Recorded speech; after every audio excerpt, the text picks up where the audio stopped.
So hello बालकों, शुरुआत करते हैं क्वेश्चन नंबर 61 ऑफ कॉलिजन से।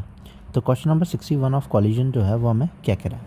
अ solid sphere is moving in a making an elastic collision with an another stationary sphere. एक कोई सॉलिड स्फेयर है जो कि इलास्टिक कॉलिजन कर रहा है, जिसका मास जो है वो कुछ ना कुछ होगा, लेकिन इसकी वेलोसिटी जो है वो ज़ीरो है, मतलब कि स्टेशनरी पे पड़ा हुआ है और ये किसी वेलोसिटी के साथ में इलास्टिकली कर रहा है। क्या? इलास्टिकली। दैट मीन्स कि इसका कोफिशिएंट ऑफ रेस्ट्रिक्शन जो होगा उसकी वैल्यू 1 होगी और यहाँ पे वेलोसिटी ट्रांसफ़र होती है। ठीक है। Sphere of 1/4 of its oven radius, अगर इस वाले की रेडियस r है तो इसकी रेडियस जो है वो r/4 है। After collision it comes to rest, collision होने के बाद में वो कैसे आ गया? रेस्ट पे आ गया। The ratio of densities of material second sphere to the first sphere after collision come to rest. अब इसके पास में कुछ ना कुछ वेलोसिटी थी, कॉलिजन हुआ और कॉलिजन के बाद में रेस्ट पे आ गया। अब कॉलिजन के बाद में रेस्ट पे आया, दैट मीन्स ये हुआ कि वेलोसिटी का जो है वो क्या हुआ है? इंटरचेंज हुआ है। अगर वेलोसिटी का इंटरचेंज हुआ है तो मास क्या होंगे? इक्वल होंगे। मास ऑफ फर्स्ट बॉडी जो होगा मास ऑफ सेकंड बॉडी के इक्वल होगा।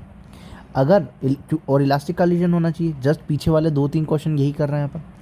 तो अगर m1 और m2 दोनों इक्वल है, मतलब कि इस स्फेयर का m1 इस स्फेयर के m2 के इक्वल होना चाहिए, तभी ऐसा होगा कि वेलोसिटी जो होगी वो क्या होगी? ट्रांसफ़र होगी। अब मास को क्या लिख सकते हैं? Density multiply by volume. यहाँ पे भी लिखेंगे density multiply by volume. So density first material की, ये सेकंड मटेरियल की, तो density first is equal to volume 4/3 pi r cube, क्योंकि पहले वाले की तो r रेडियस का ही है।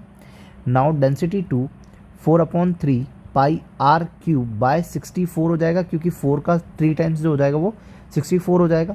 That means pi r cube से पाई r क्यूब कैंसिल आउट हो जाएगा। तो डेंसिटी 1 अपॉन डेंसिटी 2 जो है वो 1/64 आया। यहाँ पे material of second sphere and first sphere चाहिए, रेशियो ऑफ डेंसिटीज। तो सेकंड का फर्स्ट से, तो density of second with respect to density of first कितनी हो जाएगी? 64। तो ऑप्शन नंबर कौन सा हो जाएगा अपना? 4th हो जाएगा।